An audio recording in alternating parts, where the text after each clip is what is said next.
¿Estos son los alumnos que tiene? Sí. ¿Y dónde están los demás? No sé, justo me estoy preguntando aquí del resto. ¿Dónde están? Tómales asistencia. Sí, ahorita lo voy a hacer.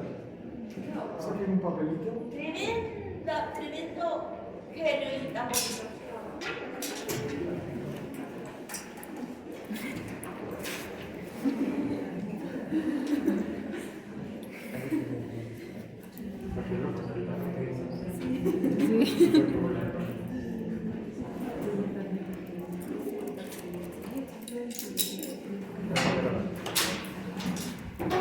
El papelito, pásenlo de una vez. Eso si viene se queda tranquilo. Si no, préstame un papelito tuyo. Pon tu nombre. Acá está. Ya está. Sí. Me ponemos un punto más usted, pero ¿qué tal el suyo? No, lo que sí, yo le voy a decir, yo voy a hablar y le digo, esto no está escrito, esto no está, pero voy a preguntar. Eso siempre hago. Pero lo que viene hay que estar atentos, porque esto no está escrito y esto sí. Y justo pasó la misma. Es que está peleando porque la otra vez, el otro módulo, cirugía que hicieron casi todo virtual. Y no es lo mismo, porque tiene que tener este contacto. ¿Se ve mejor?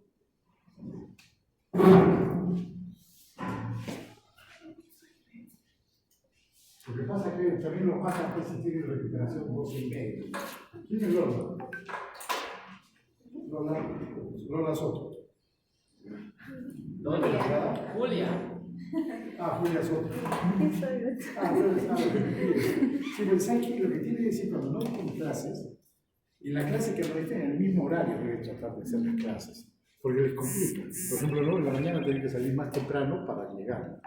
Y pues ya están cansados. Perdón, te cambié. Es que es semana de exámenes y por eso... Sí, pues, pero también está mal, ¿ves? Ustedes ya deberían estar dando exámenes. Yo justo en la mañana le preguntaba, ¿y cuánto es el día? A nosotros ni nos han preguntado las preguntas todavía. Por eso le digo, ¿cuándo van a dar examen? Ya vamos a estar colon, que es otra fase. Han debido terminar toda la primera, antes de empezar todo lo que es colon, ya han debido dar examen. La semana pasada debido dar examen. Que es lo que está diciendo. Entonces se les va juntando, se va haciendo una bola. Por eso ustedes mismos no pueden, están estudiando el examen y tienen que estudiar otra cosa. Entonces, es un desorden. Entonces, eso hay que evitar, que se hace mal. Pásate ahí. Bueno, vamos a empezar.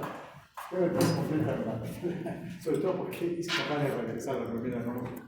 Pero así como tú te has sentado a hablar de él, yo me sentaba a hablar de la universidad. Somos compañeros desde que entramos a la universidad. Pero bueno, y es un dedo, es un dedo. Desde que era chiquito. Muy bien. Esta clase de cáncer colorectal ya no tiene dos partes, pero eran dos clases separadas, pero siempre he pedido que las vean juntos porque tienen lo mismo que ver cáncer de colon que cáncer de recto. Por eso vamos a hacer cáncer colorectal. La primera parte es epidemiología y diagnóstico, ¿no? Ustedes, como ven en la imagen, el cáncer del colon es un órgano muy grande, abarca todo el marco abdominal. Por eso duele acá el colon, duele acá el colon, duele acá el colon, duele acá el colon, duele en el centro del colon, porque muchos, especialmente los peruanos, tenemos un sigmoide grande que sube hasta acá. Tenemos un dolor sigmoide. ¿Por qué? Por la altura, que hay más gas, y por la comida, que es más rica en carbohidratos. Por eso tenemos mucho dólico colon, dólico sigmoide. Pero te examina. No dice nada. ¿Por qué tenemos más dólico colon? Me lo voy a poner varios.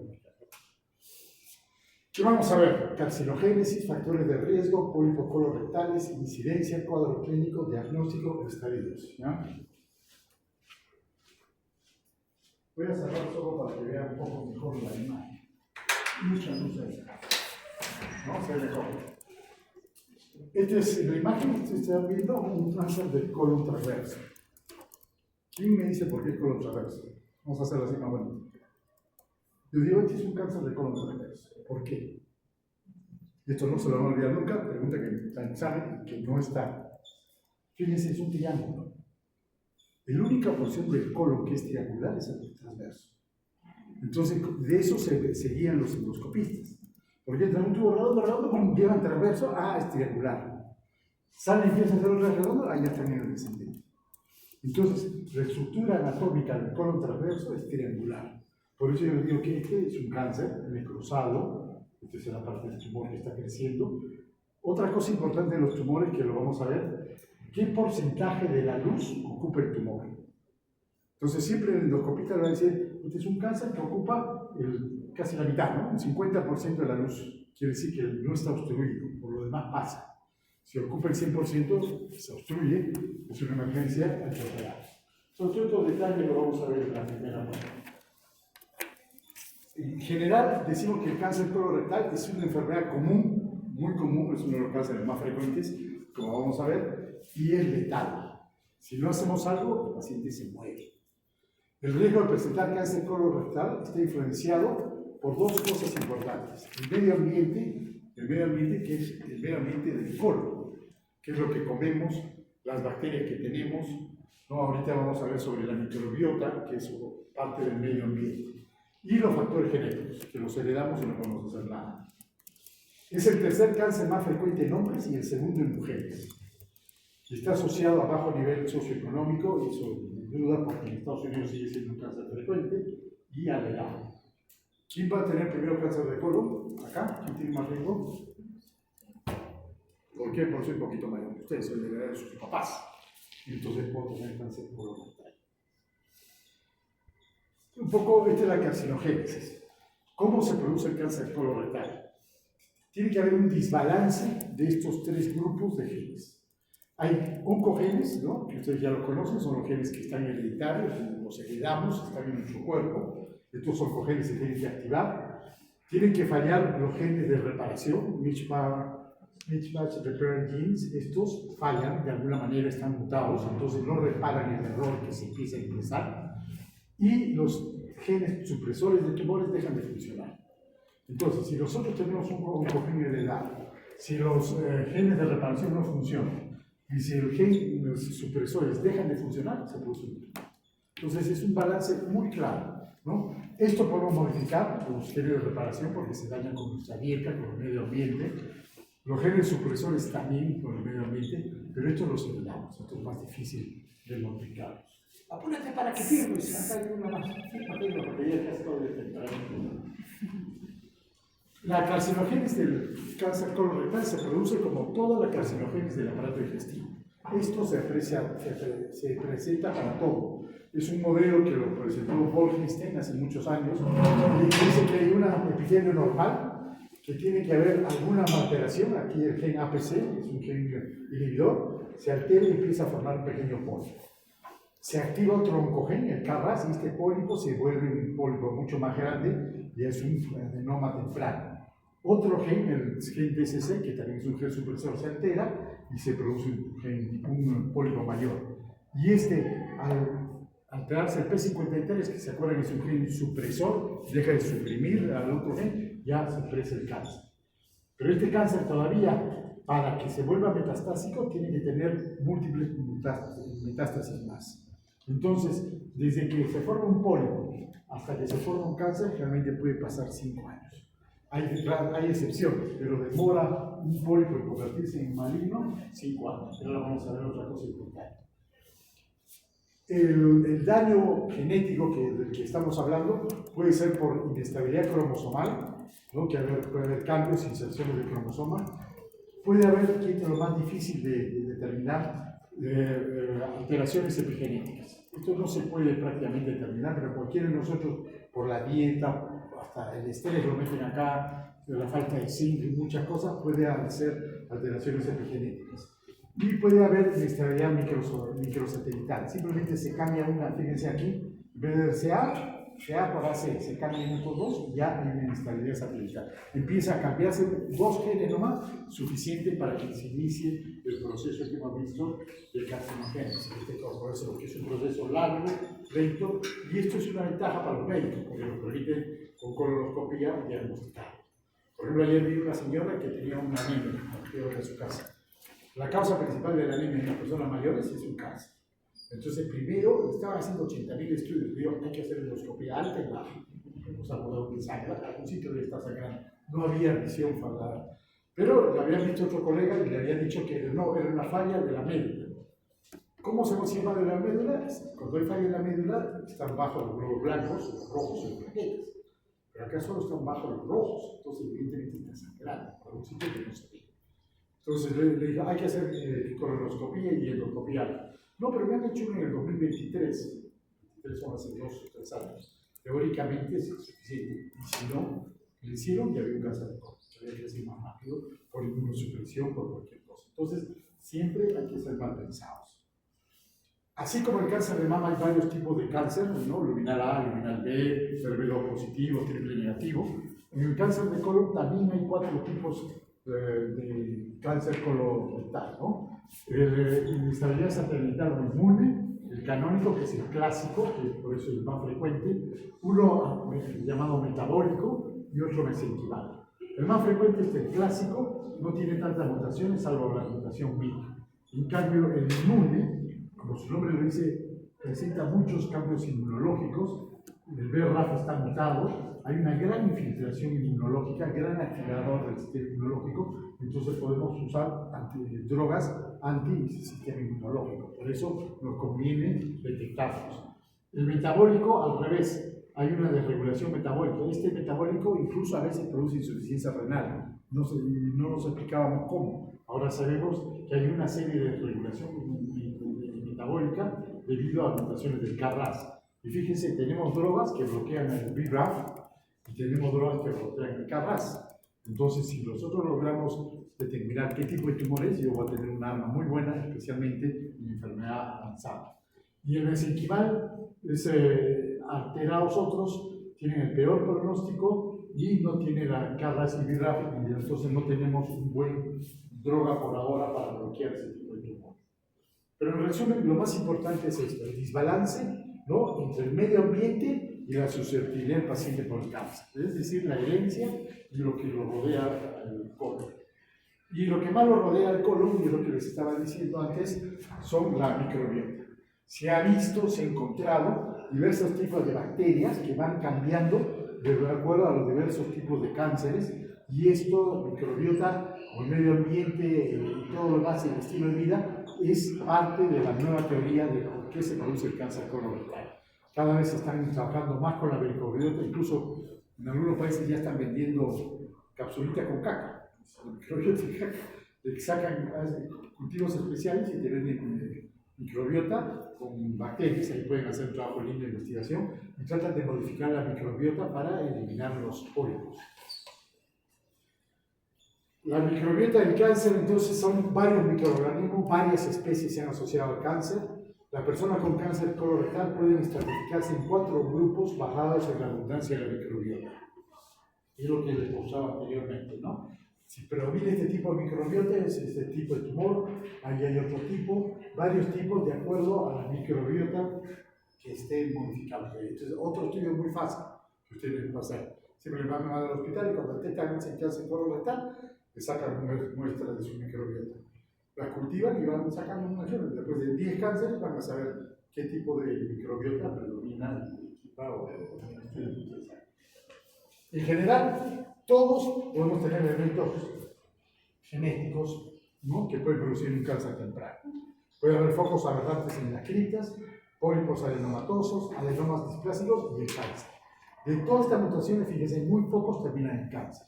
Y la otra ventaja de este triángulo, lo que les quiero decir, el riesgo de cáncer aumenta cuando nos acercamos a la punta, pero también la incidencia baja en la población.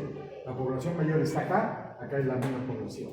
Y todo lo que ocurra acá abajo, debajo antes que se produzca el cáncer, es potencialmente reversible. Ya sea con dieta, ya sea con alteración de la microbiota, de ahí la importancia de hacer, por ejemplo, endoscopías. Si yo encuentro una endoscopía con un paciente con pólipos, entonces lo va a seguir más, hay que tratar de cambiar sus hábitos intestinales, su estilo de vida, para evitar que forme más. Entonces, ¿cuáles son los factores de riesgo para todo el cáncer colorectal? Tener 50 años o más, estreñimiento, dieta, antecedentes familiares de cáncer de colon y recto, antecedentes personales de cáncer de colon, recto, ovario, endometrio o mama, es el gen el BRCA que condiciona para el cáncer de mama, también condiciona para este, ¿no? Y antecedentes de pólipos en el colon. ¿Ya tienen la listita? ¿Está firmado? Acá vemos la distribución, cómo se distribuye aproximadamente el cáncer, ¿no? El cáncer del colon ascendente es 30%, sin embargo es el más agresivo. ¿Por qué? Porque toda la circulación del cáncer del colon va directamente al hígado, son los que primero hacen metástasis hepáticas. Otro problema de este cáncer, que el colon el ascendente y el ciego son son los conchudos. Empieza a crecer el tumor y dice, ¿qué les importa? Y se hace más grande, más grande, más grande. Entonces no se obstruye. En cambio, el colon izquierdo es muy sensible, como las mujeres, la tocan y mismo grita. Entonces, ¿qué es lo que hace? Apenas se empieza a obstruir, da dolor cólico. Entonces, es diferente el cuadro clínico, como vamos a ver. Esto varía en cada uno. El recto 20% y el sigmoides, especialmente en el Perú, que lo es muy grande, 25% de los cánceres. Porque es un pedazo del intestino donde se queda mucho tiempo la materia fecal. Se llena la ampolla fecal, se llena el sigmoides y nosotros aguantamos, y cuando sale, mucho tiempo está la materia fecal en el recto y en el sigmoides. Esto para decirles que la edad es el factor de riesgo más importante. Aprovechen para firmar, porque ya me voy a agarrar la listita, porque si no, ahorita viene las 9 a ver si hemos firmado. La doctora Noemí pasó, contó cuántos había, y dijo, ¡ah! ¡Fírmele el papelito! Y me lo llevas. Otros factores de riesgo, aparte de la herencia, es el tabaco, que aumenta muchísimo el resto. Fíjense, este es un estudio antiguo, del 92 al 2005, 141.000 personas las estudiaron que eran fumadores. Y hubo 1.962 casos de cáncer colorectal. Por lo tanto, se llegó a la conclusión que el tabaco aumenta 1.3 a 1.5 veces la incidencia de cáncer colorectal. Por más que el humo no lo botamos por abajo, de todas maneras algo se absorbe y algo llega al colon y el colon no le gusta. Y en la parte hereditaria tenemos varios síndromes hereditarios ya bien catalogados, ¿no? El cáncer colorectal familiar es el CCF, que es este porcentaje. El cáncer colorectal hereditario sin poliposis, acá no hay poliposis, en cambio el FAP es la poliposis adenomatosa familiar, acá están llenos de pólipos. Fíjense, constituyen realmente poco comparado con lo demás, que es el cáncer esporádico. La mayoría de cánceres son esporádicos, acá va a influir la microbiota, y esto es la parte hereditaria, que realmente, como ustedes ven en la torta, es poco felizmente. Sí. Estas son las alteraciones propias de la poliposis adenomatosa familiar, que quizás es la enfermedad genética más común en nuestro medio, lo que más hemos visto pacientes con 5.000 pólipos en todo el colon, que hemos tenido que sacar todo el colon. Me acuerdo de una peluquerita que tenía mucha. Ya en cada año le sacaban 10, 15 pólipos y salían 40, 50. Así que un día le sacamos todo el colon y le hicimos una anastomosis de ilion al recto. Porque si le sacamos todo, el recto todavía le sale. Entonces le hacen colonoscopia, pero es más fácil sacar solo un pedacito del recto. Si le saco todo, tiene que tener como bolsita de colostomía. Viene una mujer de 35 años. Estos son los pólipos. La mayoría de tumores del colon se inician en pólipos. Hay tres tipos de pólipos. Sesi, es decir, que no tienen pie, peliculado, bien clarito, ustedes lo ven en un pólipo, que es muy fácil de sacar, se engancha con una asa y lo saca. Y este, que es el más bonito, pero el más maligno, velloso. Todo bonito, lleno de vellos, pero es el más desgraciado. Porque en cualquiera de los vellitos puede haber cáncer y es más difícil de diagnosticarlo que esto. Porque este lo sacas y sale, este lo picas y sale. En cambio, el velloso es mucho más marcado. Son lesiones premalignas, se llaman adenomas colónicos, son los tres tipos. 30% y mayores de 50 años, 1% se vuelven malignos, demoran 5 años en crecer. Desde que no hay ningún pólipo, se demoran 5 años en crecer. Y 5 años, una vez que se ha formado el pólipo, se demora 5 años en convertirse en cáncer. De acá ustedes pueden deducir que una persona que no tiene nada, no tiene pólipos, se puede hacer el estudio cada 10 años, ¿no? ¿Cómo se manejan los pólipos colorectales? Ustedes están viendo, con una cita se saca. La importante es la resección completa para estudiar la base. Si es que hay cáncer en la punta, pero se ha sacado de la base, no hay nada que hacer, se puede vigilar. Es la ventaja de hacer colonoscopías tempranas. Pero es importante ver los márgenes. Si los márgenes están comprometidos, hay que volver a resecar o hacer una resección colorectal. Este es un estudio que hizo un compañero de ustedes aquí para graduarse hace mucho tiempo. Se graduó en el 2006, sobre la incidencia de pólipos en el hospital Carlos Alberto Seguí. Y fíjense, encontraron lo que dice la literatura. ¿Dónde hay más? En el recto y el sigmoides. Y a medida que se van alejando, va bajando la incidencia de pólipos colorectales. Acá lo mismo que les digo, un pólipo, puede haber un cáncer ahí, no hay problema porque se saca acá. El problema son estos, los vellosos, que puedo yo sacarlo acá, pero va a quedar esto y va a volver a crecer el cáncer. Entonces, en los pólipos es muy importante estar seguro que ha salido todo el tumor que se ha encontrado. Y esto es el fundamento por qué hay que hacer colonoscopías. Esto se hicieron los estudios en pacientes que hacían colonoscopías y le sacaban los pólipos regularmente. Fíjense, cuando no les sacaban los pólipos, los dejaban, la incidencia de mortalidad es mucho mayor que cuando les iban sacando los pólipos. Evidentemente, los que no tenían pólipos tienen una incidencia mucho mejor. Lo mejor es no tener pólipos, pero si hay pólipos hay que sacarlos, porque fíjense cómo disminuye casi a la mitad la sobrevida de los pacientes que han sido sometidos por colonoscopías. Así que a todos sus papás que vayan a hacerse una colonoscopía. Hay varios diagnósticos diferenciales de los pólipos. Hay amartomas, hay pólipos juveniles y pólipos inflamatorios. Por eso es importante hacer la biopsia, para saber si es un adenoma, porque los malos son los adenomas. Los pólipos con biopsia no maligna pueden alojar cáncer con tasas publicadas más entre el 10 y el 57%, ¿no? Más frecuente en varones son los que no tienen más pólipos. Acá tienen un pólipo, pero este ya es un cáncer, ya se ha ido, ya ha crecido, el pólipo se vuelve maligno. Y este es el paper inicial que demostró que la colonoscopía larga es el mejor método para la prevención del cáncer colorectal. En cuanto a la incidencia, ustedes saben, usamos siempre el Globocan. Desgraciadamente el Globocan siempre va unos años atrasados. Esto es a nivel mundial la incidencia. Fíjense, el cáncer colorectal, el cáncer de colon está 1, 2, 3, 4. Y mortalidad, igualito, 1, 2, 3, 4.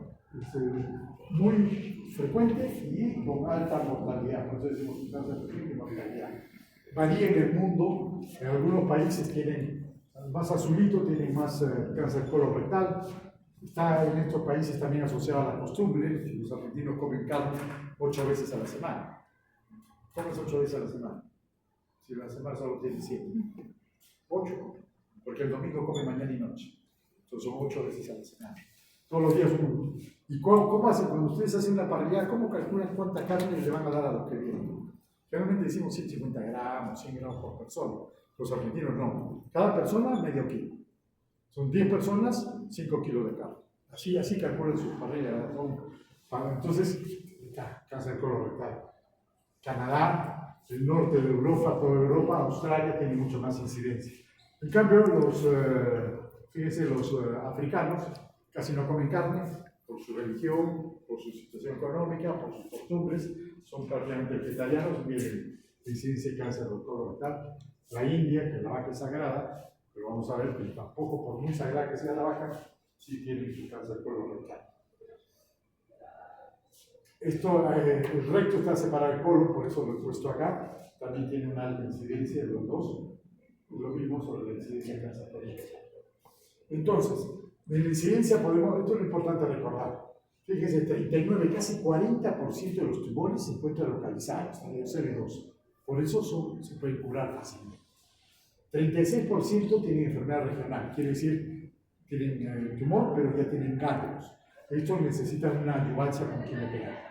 Y 20%, es decir, 1 de cada 5 que diagnosticamos, ya tiene metástasis en el momento del diagnóstico. De entrada los hacemos. Eso ustedes han visto un paciente, creo que les ha tocado a ustedes, ¿no? El colon, han hecho historia clínica. No tenía metástasis. Entonces al otro grupo le ha tocado con metástasis.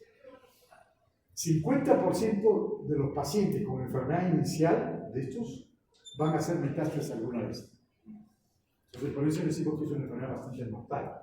Y hay una permanente disminución de la incidencia ajustada de edad para el distal de colon a favor del proximal. Es decir, cada vez hay menos cáncer distal y está aumentando el cáncer proximal. Por ejemplo, el cáncer del seno, que es, como dijimos, mucho más agresivo.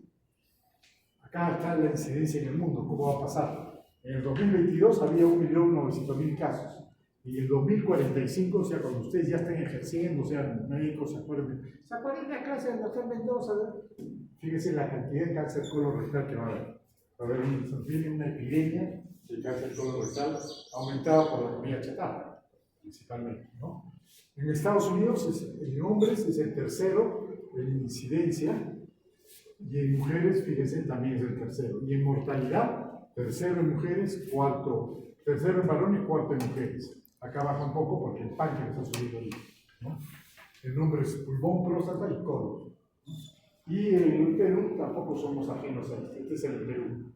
En el Perú, ¿no? Aquí tenemos todos los cánceres. El Perú, el colorecto es el cuarto lugar. Acá vamos a ver más o menos en hombres, es el tercer lugar. Solo por delante está estómago y próstata. Y en las mujeres es el cuarto lugar. Gana mama, colon y estómago. Todavía el cáncer de estómago, como les dije en la clase anterior, es un problema en el Perú, un problema de salud pública. Hasta la incidencia del Perú de cáncer colorectal, y en Arequipa es igual, no se queda atrás. Esto es un poco más de la incidencia del cáncer colorectal, como en países que tienen mayor desarrollo, como por ejemplo Norteamérica, tienen una alta incidencia, la mortalidad baja. En cambio acá, fíjense, en África la mortalidad y la incidencia es casi igual, porque tienen poco acceso a salud. En Latinoamérica también, mortalidad e incidencia están cerca. En cambio en Europa, fíjense la distancia entre la mortalidad. ¿Por qué? Porque ya agarran muchos en estadios iniciales.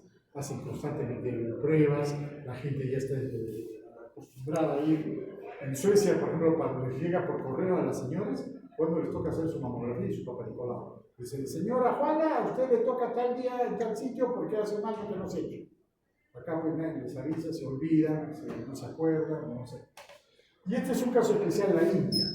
En la India las vacas son sagradas, no se come vaca, ¿no? Y sin embargo, la mayoría de ellos, hinduistas, islamistas, son vegetarianos. Los cristianos son muy pocos, 2.3%. Sin embargo, el cáncer colorectal es el sexto cáncer más frecuente en la India, ¿no? Tienen bastante cáncer colorectal, ¿no? Para ver esas condiciones. Esto nos dice que la herencia es un factor importante, ¿no? Y de alguna manera la microbiota está funcionando ahí de alguna manera adversa a ellos, porque deberían tener mucho menos para ser vegetarianos, ¿no? Un poco para recordarles cómo varía, siendo en la parte proximal el cáncer menos frecuente, y a medida que nos vamos acercando al recto es mucho más frecuente. Fíjense, entre el recto y mueve llano tienen casi el 40%, el recto el 60% de los cánceres. Es decir, si está en el recto y el ano, ¿qué quiere decir? Que está al alcance del dedo. Y quiere decir que la mayoría de veces los médicos no examinado. Pero cuando alguien va a una señorita toda guapachosa, ay, que tengo molestias, debe ser hemorroides, le dan la cremita y nadie le examina. Entonces, nos ha pasado, vemos, a ver, ustedes vieron un cáncer de ano, hay dos grupos que han visto un cáncer de ano en el hospital. Es realmente horrible cuando viene el cáncer de ano avanzado. ¿Cuál es el cuadro clínico en general? Cambio de hábito intestinal. Si tienen diarrea, empiezan a tener estreñimiento. Si antes eran estreñidos, empiezan con diarrea. Hay la sensación de que no se evacúa el intestino, que han hecho deposición y después regresan un poquito más. Sangre en las heces, sea de color rojo muy vivo o muy oscuro, es un signo muy preocupante. Heces delgadas, más delgadas que lo normal, especialmente las células rectosimoideas, quiere decir que hay empezando la obstrucción. Dolor frecuente ocasionado por gases, hinchazón, saciedad o calambres. Pérdida de peso sin razón aparente, cansancio y vómitos. Aquí hay otras condiciones clínicas asociadas y genéticas. Todo esto nos hace sospechar de un cáncer colorectal. Acá lo único que quiero agregar es signos de obstrucción o perforación. Cuando hay una obstrucción o perforación, el pronóstico es más malo porque la presión intracolónica ha favorecido que haya metástasis. La enfermedad inflamatoria intestinal también está relacionada y es una de las causas por las cuales a veces se dificulta el diagnóstico temprano. La radiación pélvica también. Mujeres que hacen radiación por cáncer de cuello uterino frecuentemente después hacen cáncer de recto porque es un factor de riesgo.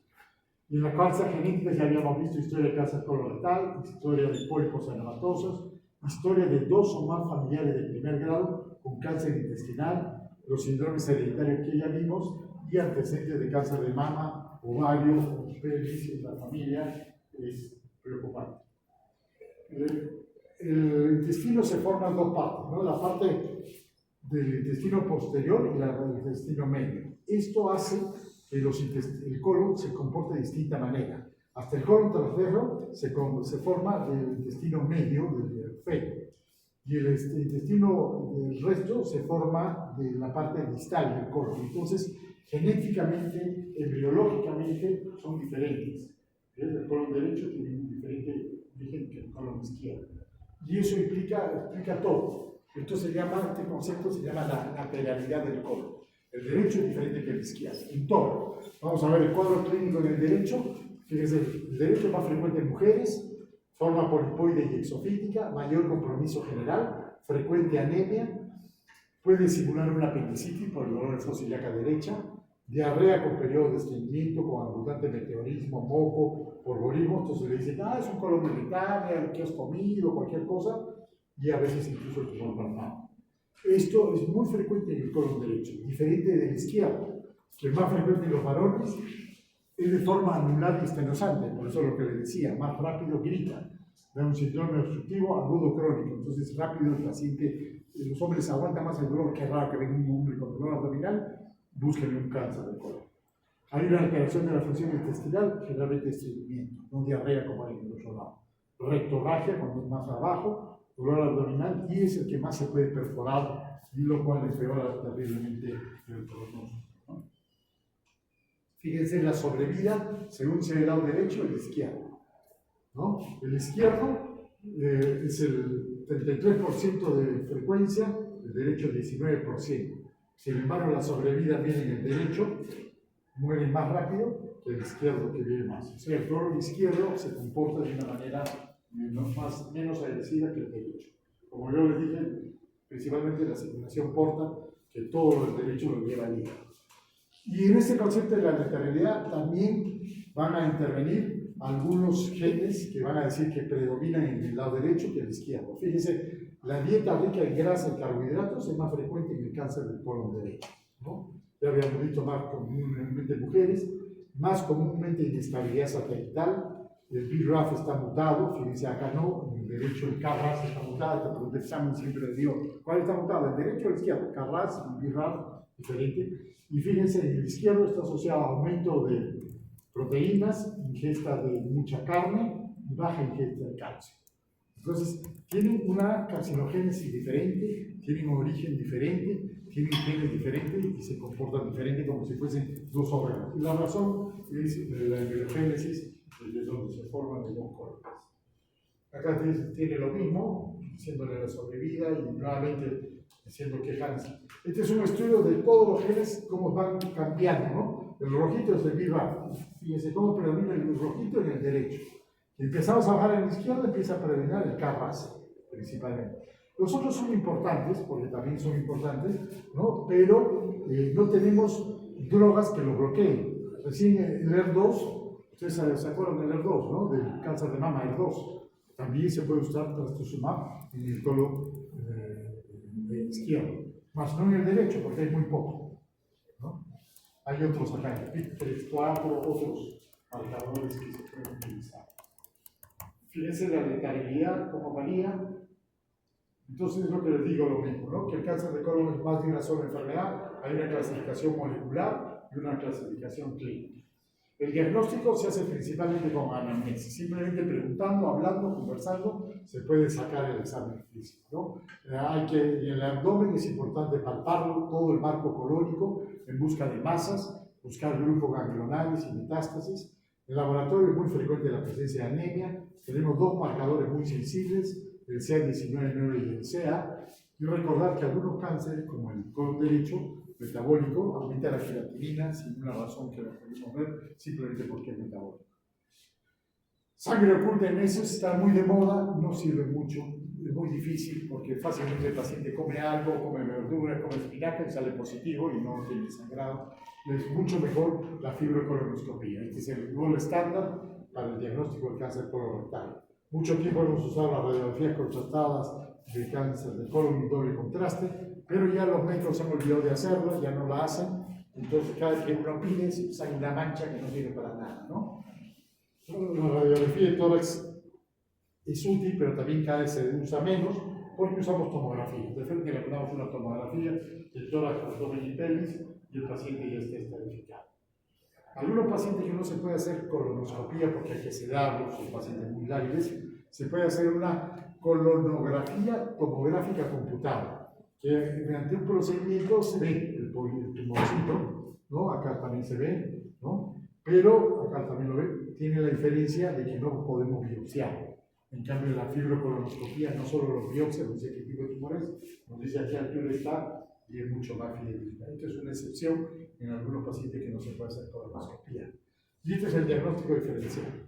Tumores benignos, vólvulos, besoales cuando se comen, ¿no? Se comen té, se comen pepas, se comen algo, se pone una bola, que se llama un besoar, que no es maligno, felizmente. Acá están los cálculos. Una vez me llamaron, yo era chiquillo, recién estaba empezando, y me llamaron dos profesores grandes, ¿no?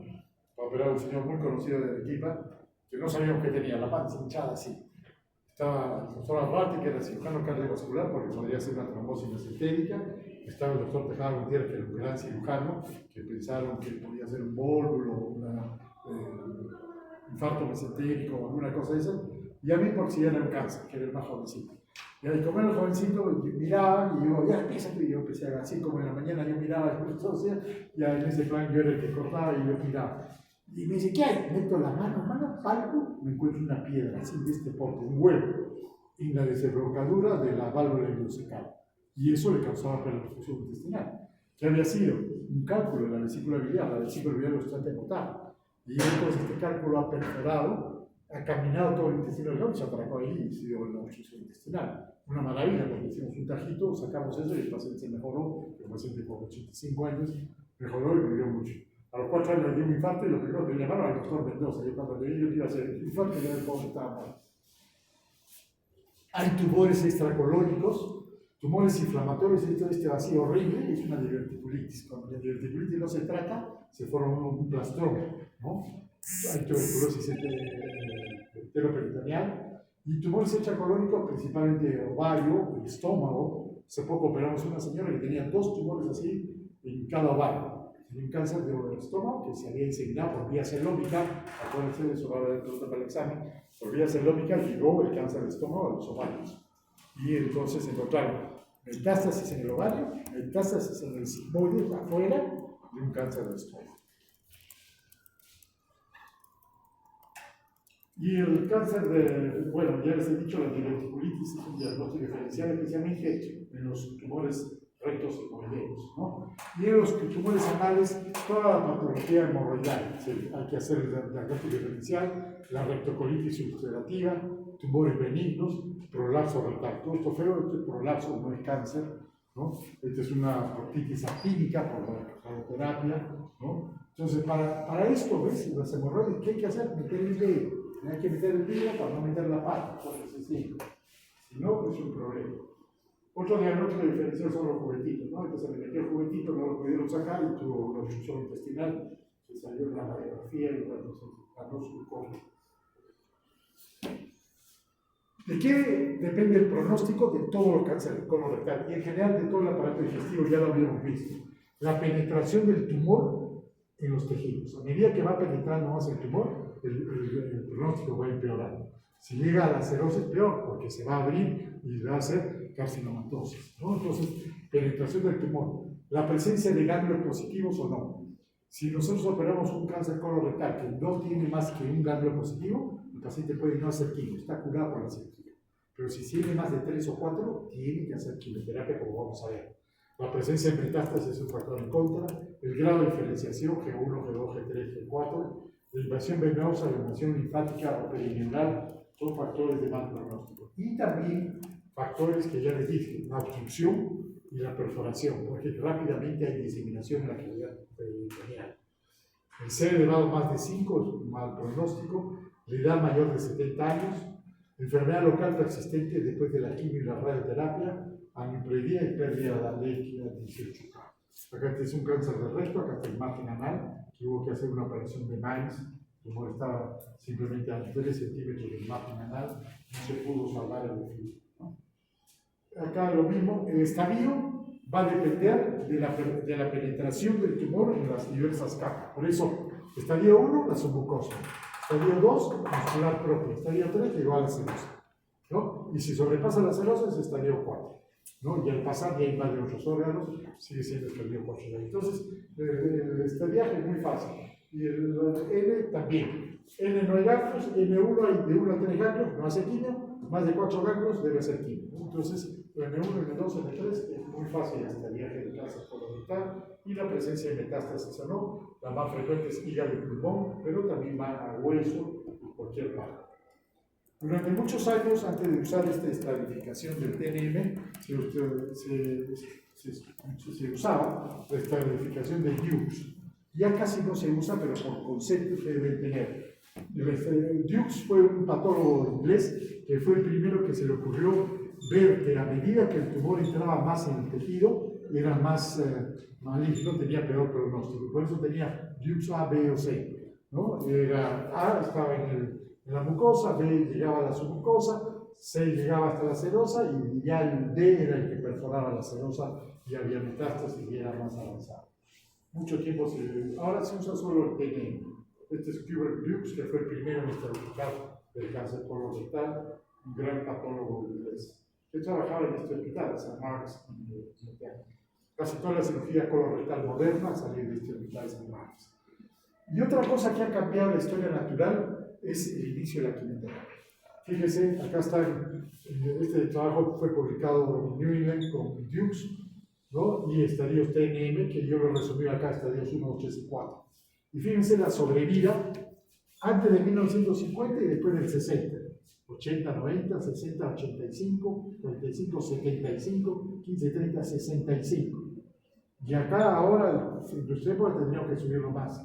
Pero este es un trabajo clásico que demostró cómo la quimioterapia empezó a mejorar la sobrevida, especialmente en estadios avanzados. Y ahora vamos a ver después cómo los pacientes con cáncer colorectal con metástasis pueden vivir hasta incluso 10 años, como ocurre con cáncer de mama, bastante bien. Para la prevención, lo más importante es la colonoscopía, ya lo habíamos hablado, no vamos a insistir mucho porque están ustedes cansados, y yo lo he dicho varias veces. ¿Cuáles son las indicaciones? Riesgo promedio quiere decir que no tiene antecedentes, ¿no? No hay antecedentes de cáncer colorectal, de enfermedad inflamatoria o familiar con cáncer. Y cuando se hace a partir de los 50 años. ¿Qué se debe hacer? Colonoscopía cada 10 años, o sigmoidoscopía o radiografía con contraste, esto cada vez se hace menos. Lo ideal es colonoscopía. Riesgo elevado es cuando hay antecedentes de adenoma, cáncer colorectal y enfermedad inflamatoria. Y lo ideal es hacer colonoscopía cada 5 años. Fíjense, ninguno te dice cada año, ¿no? Ahora, hay otra cosa importante. Esto está bajando. Cada vez tenemos más cánceres en gente menor de 50 años y ya se está replanteando que no sería más raro que poco le hagan hacer la colonoscopía a partir de los 45 años, porque se está viendo mucha gente joven con cáncer colorectal. Bueno, esto es lo mismo, factores de riesgo. En conclusiones, el cáncer colorectal se puede prevenir. La prevención primaria es dieta, mantener el peso, ejercicio, secundaria, colonoscopía, comenzando a los 50 años. Si hay riesgo más alto, chequearse de una manera más seguida, especialmente si hay mucha enfermedad. Muy bien. ¿Alguna pregunta? Para seguir con el segundo ramo.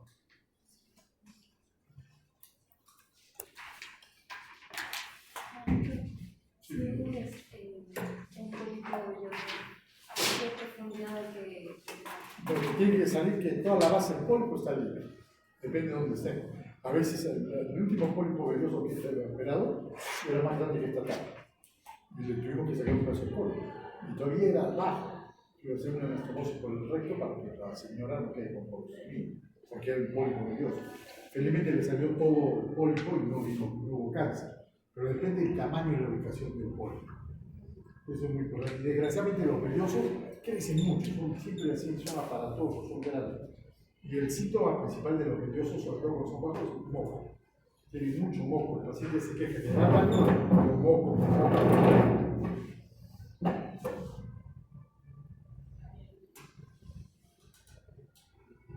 Ay, vamos a hablar.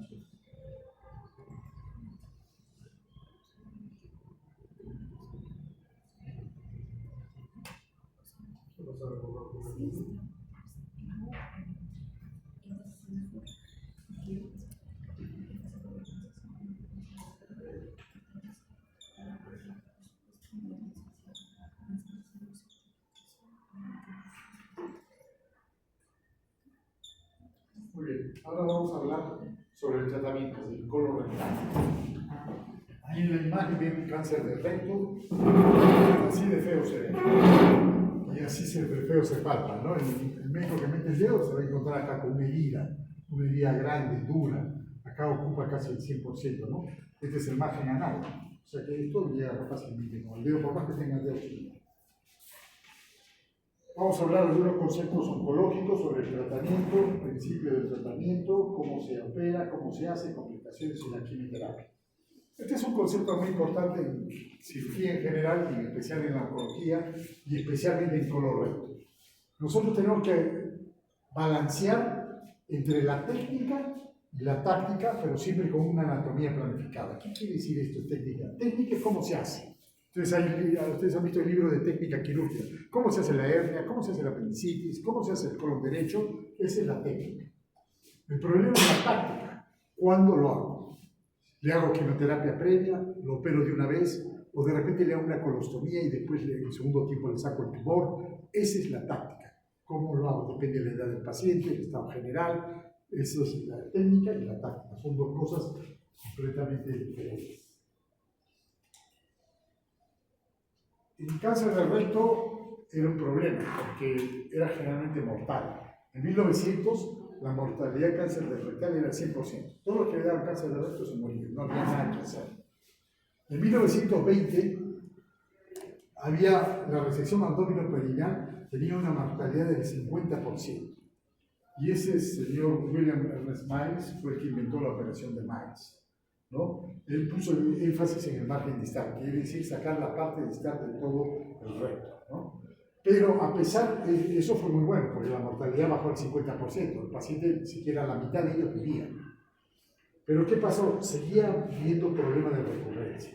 10% de estos operados por Miles tenían nuevamente recurrencia en la pelvis, lo cual era complicadísimo, porque entrar a operar la pelvis ya operada era un problema, una alta mortalidad. Hasta que en 1982, otro inglés, Held, sacó un nuevo concepto que se llama resección total del mesorrecto. El recto no tiene un meso como tiene todo el colon, que tiene unos vasitos que es fácil de identificar, sino tiene una grasita que lo rodea. Miles, ¿qué hacía? Pelaba el recto para hacer menos daño y sacaba el tumor. Y en eso que dejaba, esa grasita que dejaba, pueden quedar ganglios, que es lo que decía Held. Entonces, si esos quedan ganglios, con el tiempo van a residuar. Y las residuías por eso eran 10% y eran terribles. Held dijo, no, hay que sacar toda esa grasita que rodea el recto, ¿no? Y entonces cambió el concepto. El más importante es el margen circunferencial del tumor que el margen distal, que es lo que decía Miles, el margen distal. Y desde el 2003 empezó a hacer la neoadjuvancia. A pesar de todo eso, había pacientes que recidivaban. Entonces, ¿qué dijo Sauer? Que antes de operar un colon de recto, cuando vemos que es grande, que hay posibilidad de que tenga ganglios, y ahora se ve con la resonancia, con la tomografía, es mejor darle quimio-radioterapia antes de operar y recién después operar. Entonces cambió toda la estrategia, como vamos a ver, y ha sido una cosa muy buena. Esto lo vamos a pasar de largo, porque son los grandes cirujanos colorectales, empezando con Miles y terminando con Held, que es el mesorrecto, ¿no? Acá está Dixon, que se acuerdan de la operación de niños, en el segundo es Harman, la operación de Harman, ¿te acuerdas de la colostomía de Harman? En general, ¿qué ha pasado en el tiempo? Ha aumentado terriblemente la supervivencia de cáncer colorectal y está bajando la incidencia de cáncer colorectal en general, bajando la mortalidad. Cada vez viven más los pacientes y los podemos manejar mejor. Y esto se debe a que ha evolucionado la historia del cáncer colorectal. Desde el punto de vista biológico, hemos aprendido que hay oncogenes que no lo vamos a poder modificar, hay genes supresores y hay genes reparadores, esto ya lo hemos visto. En la historia natural hemos aprendido que hay una secuencia adenoma pólipo, que hay marcadores tumorales que nos ayudan a orientarnos y que hay síndromes hereditarios que son más difíciles de manejar. En la prevención sabemos cuáles son los factores de riesgo, sabemos cuáles son los factores protectores y sabemos que el despistaje es muy bueno, ¿no? Y en el tratamiento hemos aprendido a estratificar el cáncer de carne, no todos son iguales, sabemos usar técnicas adecuadas, acá viene la táctica y la técnica, y ha surgido la quimioterapia moderna que ha ayudado a prolongar la sobrevida, controlar las metástasis. El resultado de todo esto es esto, ¿no? Que está aumentando la sobrevida y disminuyendo la mortalidad. ¿Cuáles son los objetivos de operar un cáncer de colon? Primero, control local del tumor. Si yo saco el tumor ya no va a tener problema, ¿no? ¿Eso qué va a ocasionar? Alivio de los síntomas. No va a haber sangrado, no va a haber dolor. Es importante tratar de mantener la restauración de la continuidad intestinal. En lo posible, no dejar colostomías definitivas. A veces dejamos colostomías transitorias, no hay problema, pero lo ideal es no dejar colostomía. Hay que controlar las recidivas, obtener información para la estratificación y prevenir la metástasis. Y ahí que una cirugía bien planeada, con buena técnica y buena táctica es importante. ¿Qué va a condicionar? La histología, qué tipo de tumor es, la localización, el tamaño tumoral, la extensión de la enfermedad y los recursos disponibles. Esta es una tomografía de recto. Acá se ve el recto, el tumor, y se ven que todas estas flechitas son ganglios, incluso periféricos. Entonces, Miles sacaba solamente el órgano acá, sacaba el tumor, pero dejaba esto, entonces podía haber recidiva. Con Herb aprendimos a sacarle hasta acá, todo esto para que no queden los ganglios y bajo la recidiva. Y después aprendimos que a veces, pese a eso, se nos pueden quedar tumorcitos. Entonces, mejor le damos primero quimio radio para esterilizar todo y después los operamos. Y es así como estamos teniendo mejores resultados. Cuando hicimos una resección oncológica, esto es lo que tenemos que hacer. El tumor con márgenes adecuados, lejos de los bordes. Y resecar los ganglios lo más cerca a su inicio. Si yo lo corto acá, va a dejar estos negritos. ¿Y estos negritos qué va a hacer? Va a ser recidiva. En cambio, si me voy hasta el nacimiento, generalmente, por ejemplo, si es un colon derecho, me voy al nacimiento del ileocesto apendicular, de la cólica derecha, cerca de la arteria mesentérica, o la vena mesentérica, para que esté lo más lejos posible. Entonces, saco todos estos ganglios. Esto quiere decir el concepto de resección oncológica, resección intestinal con márgenes, ligadura vascular en la base y resección en bloque de todos los ganglios que pueda haber. Acá tiene una imagen, es un pedazo de colon transverso, todos los ganglios están acá, por eso han salido, el tumor está en el centro, estamos lejos de los márgenes, eso es una resección oncológica adecuada. ¿Qué procedimiento? De acuerdo al tumor. Se puede hacer colectomía derecha, colectomía transversa, colectomía derecha ampliada, es decir, colon ascendente y transverso, colectomía izquierda ampliada hasta el sigmoides, colectomía total, sacando todo el colon, dejando el recto para la estenosis ileorectal, o coloprotectomía total, saco todo, porque ya es un poliposo o un cáncer por todo lugar, ¿no? También hay cánceres, ese es otro concepto, cánceres que salen a la vez. A la vez, el paciente le retiramos uno acá y otro acá. Se llaman cánceres sincrónicos. O lo operamos, hace poco lo pasé, operamos un paciente de un colon derecho y a los 2 años tenía un colon en el lado izquierdo. Eso se llama metacrónico. O sea, no es sincrónico. No han aparecido los 2 a la vez, se van a aparecer después. Y si ustedes se imaginan, se va quedando sin colon. Ya le sacamos el derecho, después le sacamos un pedazo del izquierdo, pues queda un pedacito de colon, ¿no? Felizmente el organismo se adapta a vivir sin colon. ¿Cómo se hace la colectomía derecha? Acá bien. Sacamos todo el colon derecho hasta la parte del transverso y el hilo terminal lo anastomosamos acá. Una anastomosis hilo colónica, término terminal, una sola anastomosis, menor riesgo, abajo ven la pieza operatoria, ¿no? Es una cáncer del ciego, acá está el apéndice, el tumor está acá. Fíjense, lo mismo del colon derecho. Otra imagen de colectomía derecha, fíjense, este es un cáncer de colon, acá, pero tenía varios pólipos en esa zona. Acá tenía solo un cáncer chiquitito, fíjense en el transverso. Y a veces está solo en el transverso, puedo sacar solo el colon transverso y anastomizar esto colon colónica, aquí tienen una imagen de un colon transverso. Y el izquierdo lo mismo, acá voy a ir a ligar la arteria cólica izquierda, y el sigmoides es la resección más corta del cáncer de colon. Puedo sacar solo el colon sigmoides, que es poquito, porque tiene, como vamos a ver, como ven ustedes acá, sí se ven, las venas sigmoideas son únicas. Yo ligo acá, estoy sacando todos los ganglios y este pedacito del colon. Entonces la resección colónica menos agresiva, el paciente se va rápido a la casa. Porque cuando sacamos mucho colon, el problema es que tienen al comienzo diarrea. Diarrea hasta que se va recuperando la sangre. De acuerdo a los estadios, estadio 0 o 1, sin pólipos, lo mejor es la polipectomía endoscópica. Muy rara vez hacemos resección intestinal segmentaria, ¿no? En los estadios con tumores 1 o 2, es decir, el tumor invade la mucosa y la muscular impropia, podemos hacer la resección colónica repetitiva. Y si los ganglios son menos de 3, no hacemos quimioterapia. Si son más de 3, hay que hacer quimioterapia, ¿no? Estos son estadios 3 o 4, es decir, tumor grande, puede llegar hasta la serosa, pero va hasta la muscular sin ganglios positivos. Acá, por el tamaño tumoral, debe recibir quimioterapia, ¿no? Entonces, ¿cuándo vamos a recibir quimioterapia? Cuando hay un tumor T4, cuando hay perforación, son factores de riesgo malo. Cuando hay inestabilidad satelital, cuando hay algunas marcas genéticas peligrosas, la edad, mayor edad, cuando hay invasión linfática, venosa, perineural o invasión general, cuando el CEA está aumentado o mayor de 5, cuando hay una pobre diferenciación y cuando el cirujano operado ya saca menos de 8 a 12 ganglios. Hay que sacar mínimo 12 ganglios porque si sacas menos, queda la duda que se han quedado ganglios.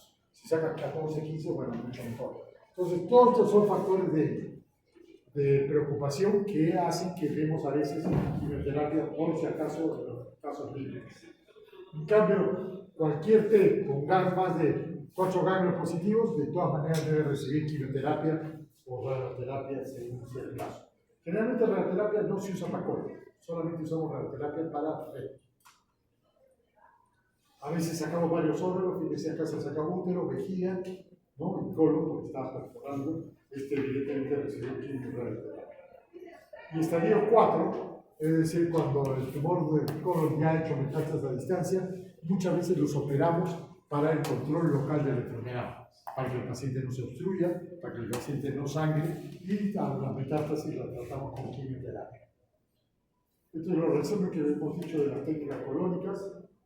Nuestro señor querido amigo Mainz, la cirugía de Mainz es una de las cirugías más grandes abdominales, ¿no? Hay que sacar todo el recto terminal, queda con una colostomía definitiva y bolsa no tienen que usar, ¿no? El potito queda cerrado como, le decimos potito en muñeca, de adorno nomás. Pero es muy traumante para el paciente, ¿no? Sin embargo, yo he tenido una chica de 18 años que tuvimos que hacer esto, la chica es un fenómeno, ¿no? Se ponía un tapón como esos consoladores plásticos, se ponía el tapón acá, como una especie de curita grande, y su otra mano se metía al lado. Nadie sabía que no tenía su voz. Salía y se ponía. Linda la chica, una rubia de ojos celestes en Argentina, y después de 3-4 años hizo metástasis hepáticas. Por eso me acuerdo tanto, porque fue un drama. Janina Jansen, no me acuerdo que se llamaba.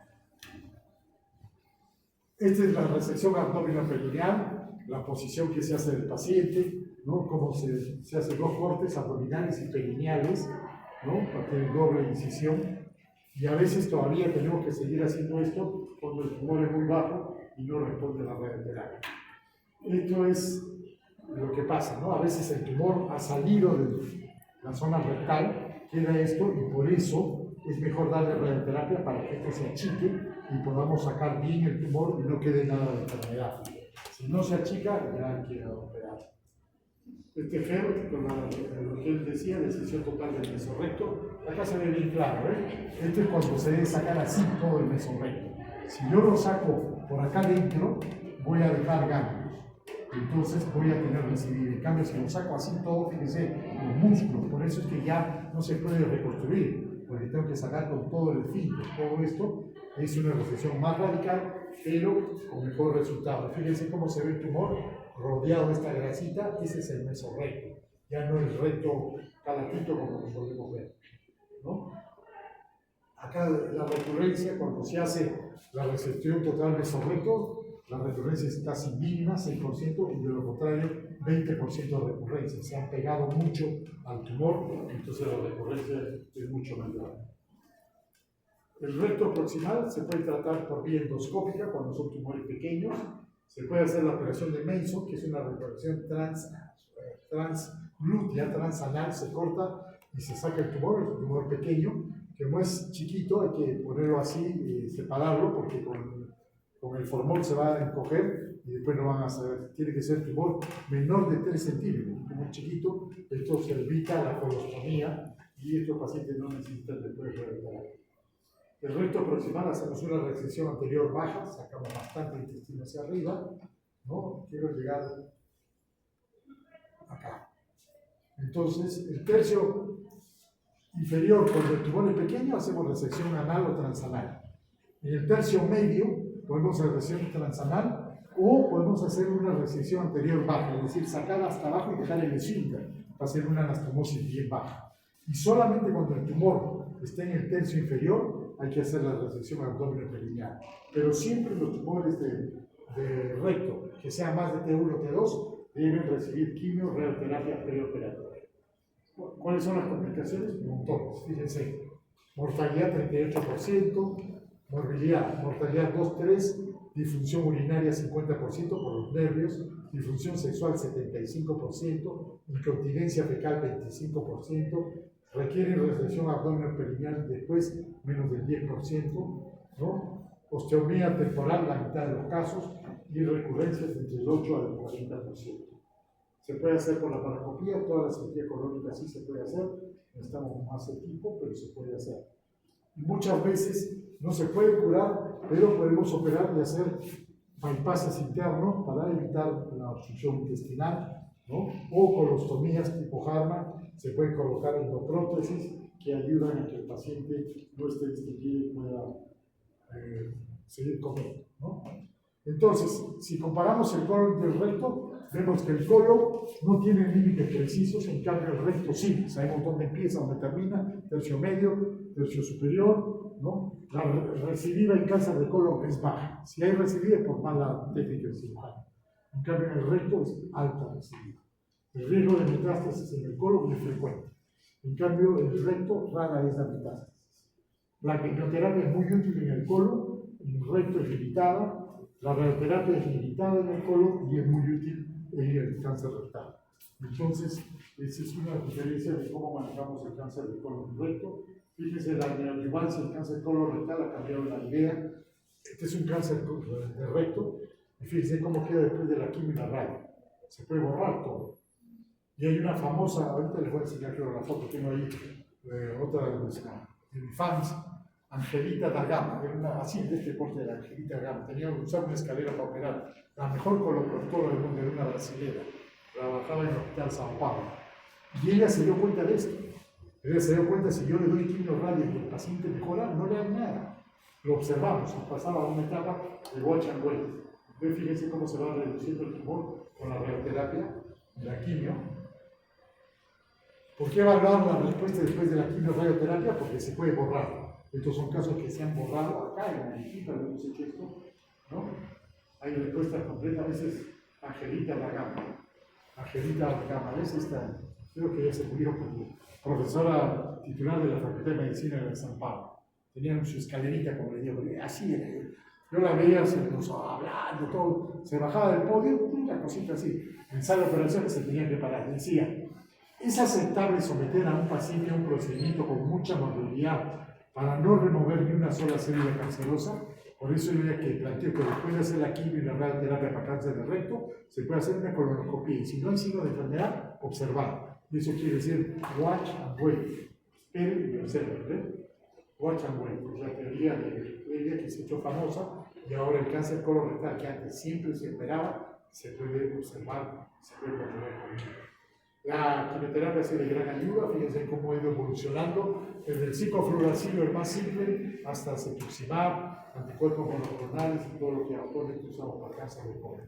¿Qué ha hecho? Que el cáncer metastásico, que sin quimioterapia vivía en 8 meses, después cuando salió el ciclofluoracilo con enfermedad metastásica, llegaron a vivir 1 año, después de 21 años, ahora 70 meses y más, porque cada vez tenemos quimioterapias más modernas y nuevas formas de tratar el cáncer colorectal. El único problema es esto, el costo, ¿no? Fíjense cómo el costo ha ido subiendo, ¿no? Desde ciclofluoracilo mensual a $63 hasta anticuerpos monoclonales $30,000 por tratamiento, ¿no? Entonces, el único limitante es eso, el costo, ¿no? La industria farmacéutica no perdona. ¿Cómo cada vez estamos mejorando? Estos son anticuerpos monoclonales para bloquear, estamos usando para inhibir, por ejemplo, el BRAF, el colon derecho, y esto nos permite que viva mucho más. Muchas drogas antiangiogénicas, el KRAS, lo que expresa el KRAS, podemos bloquear con el cetuximab, el KRAS, y el paciente vive mucho más. Y fíjense, esto es lo que quería llegar, cómo la sobrevida 5 años después cada vez es más alta a través del tiempo, gracias a todas estas cosas que ha perdido, ¿no? Incluso pacientes con metástasis hepáticas, porque con quimio lo reducimos y lo podemos recetar y el paciente puede seguir viviendo, ¿no? En conclusión, el cáncer colorectal es tratable con buena sobrevida, la cirugía es el tratamiento primario, en caso de cáncer de colon, cirugía más quimioterapia, útil la neoadjuvancia, rara vez la radioterapia. En cáncer de recto, siempre neoadjuvancia, quimio más radioterapia, mejora la respuesta y podemos evitar cirugías mayores.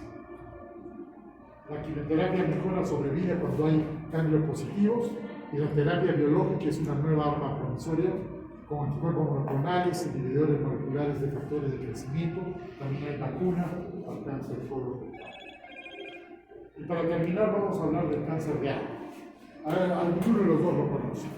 Primero a la derecha el doctor Norman Nigro, que fue otro famoso inglés que describió el cáncer de ano. Y esta era Farrah Fawcett. Ustedes no la conocían, pero cuando yo era el lado más joven, todos babeaban con Farrah Fawcett. Todos tenían la foto de Farrah Fawcett, era de esta película, esta serie que son 3 policías de Los Ángeles de Charlie. Eran 3 policías que peleaban contra todos, y era guapísima la mala pata de Farrah Fawcett, que era búsqueda de pelo, que era la fotos que dio cáncer de ano. El cáncer de ano, felizmente, antes el cáncer de ano, el tratamiento era la resección de manos, que ustedes han visto. Pero con Nigro cambió la cosa. Nigro empezó a usar un tratamiento que controla el cáncer de ano sin necesidad de cirugía. Brevemente, la anatomía de la región anal, decimos cáncer de ano desde que empieza a cambiar el color. Ustedes han visto, el potito tiene un color diferente, desde ahí hasta donde empiezan los pliegues de adentro, es el margen anal, 5 a 6 centímetros, posee glándulas sebáceas, por lo tanto puede dar un adenocarcinoma, o glándulas sudoríferas, o apocrina, que cualquiera puede hacer cáncer. Y el límite hasta adentro es la línea dental. Todo esto mide 5 centímetros.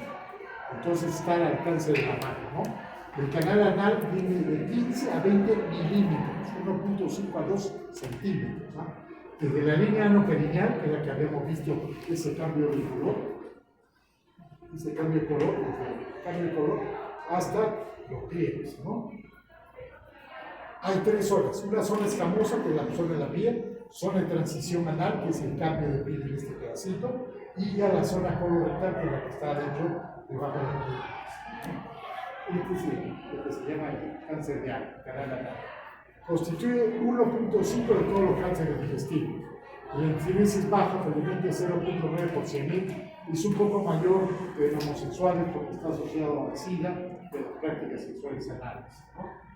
¿Cuáles son los factores de riesgo? Papilomavirus, evidentemente, porque se mete por todo sitio, ¿no? Relaciones sexuales anales receptivas, historia de enfermedad de transmisión sexual, trasplantados inmunodeficientes, antecedente de cáncer cervical, vulvar o vaginal por el PLH principalmente, ¿no? Y hay una moderada evidencia como el HIV, el tabaco y el uso prolongado de corticoides. Lo que ustedes están viendo ahí, por ejemplo, no es un cáncer, en la imagen, ese es un condiloma combinado, puede convertirse en cáncer. El cuadro clínico, sangre en las heces, masa palpable cerca del ano, dolor perineal, enrojecimiento, inflamación y malestar frecuente en el ano, como si fuese el signo de hemorroides, diarrea, estreñimiento, sensación que el intestino no se limpia, como el cáncer de recto, pérdida de peso y cansancio por anemia. Acá se ve, este es un anoscopio, están viendo ahí la lesión, una lesión pequeña, cuando es pequeña se puede operar. El diagnóstico, anamnesis, antecedentes y el examen físico. El tacto rectal es importante, hay que meter el dedo para no meter la pata, por eso les digo, lleven guantes siempre a la práctica, todos meten el dedo. La anoscopía nos permite hacer una biopsia, la ecografía endonal nos permite saber cuánto ha entrado el tumor a través del ano, sangre oculta puede hacer, la fibroscopía sí es importante porque puede sacar una biopsia, pero a veces viene con un tumor tan grande como el que vimos el otro día, que simplemente el señor se bajó el pantalón y agarramos una pinza grandiosa, ¡pah!, le mordimos y salió la biopsia, porque ya tenía hasta afuera un cáncer muy grande, ese no va a estar bien. ¿Cuál es el diagnóstico diferencial? Ninguno de estos es cáncer. Este es un prolapso rectal, ¿no? Hemorroides, este es una fístula, este es hemorroides, ¿no? Toda la patología ano-rectal se debe diferenciar. Lo que más se diferencia es que el tumor es duro. Cuando ustedes ponen el dedo en una bolita dura, eso sí le debe llamar la atención. Factor pronóstico, tamaño del tumor, ubicación, ganglios inguinales, da frecuentemente ganglios inguinales, metástasis, histología, gran diferenciación y la respuesta a la quimio-radioterapia.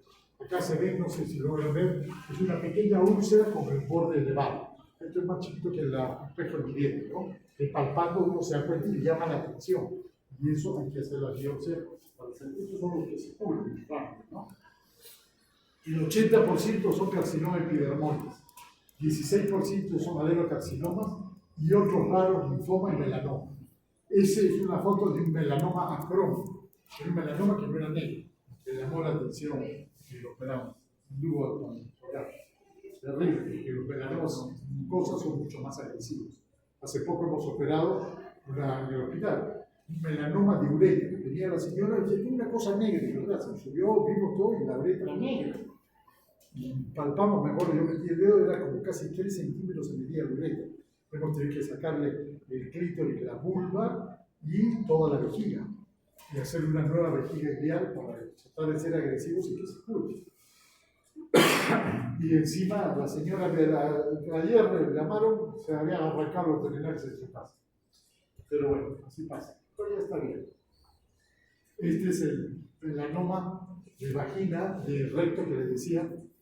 ¿Ven que cómo se ve hasta acá arriba? Solo este pedacito ya es un gran melanoma. La paciente, por más que la operamos, falleció, ¿no? 1% de todas las neoplasias anorrectales constituye el melanoma de ano. Lugar más común después de la piel y los ojos. Frecuente en mujeres entre la quinta y sexta edad, y evidentemente este melanoma no está asociado a la exposición solar. El tamaño tumoral aquí no depende de la profundidad, acá depende del tamaño, como la mama. ¿Ves? T1 menor de 2 centímetros, T2 de 2 a 5 centímetros, T3 más de 5 centímetros y T4 ya con más de 8 horas, ¿no? Entonces, para compararlas, les hemos puesto unas frutitas para que se den cuenta de qué tamaño tiene. Y la presencia de ganglios, sobre todo ganglios inguinales, son los que más se encuentran. Acá tienen algunas imágenes de tomografía que se ven grandes tumores. Ahí es un tumor más pequeño por ecografía. Cuando son iniciales T0, T1 se puede operar. T2, T3 y T4 ya conviene hacer quimio-radioterapia. Fíjense, tremendo tumor, ¿no? Grandazo, varios centímetros, 4 o 5 centímetros. Este no respondió a la quimio-radioterapia, tuvo que hacer una operación de manos. Pero siempre el primer tratamiento puede ser la quimio-radioterapia. estadio 3, este tratamiento dio radioquimio, pero persistió la enfermedad, entonces hubo que hacer la operación de maíz. Fíjense cómo viene. Este era inmenso, este es todo el glúteo, en el centro está el huequito real, no se veía, era todo así. Fíjense acá la tomografía de este señor, este es el pene, la raíz del pene está invadido, fíjense todo hasta arriba. Y este otro lado, ven los testículos, cómo está invadiendo la raíz del pene. Este señor se murió.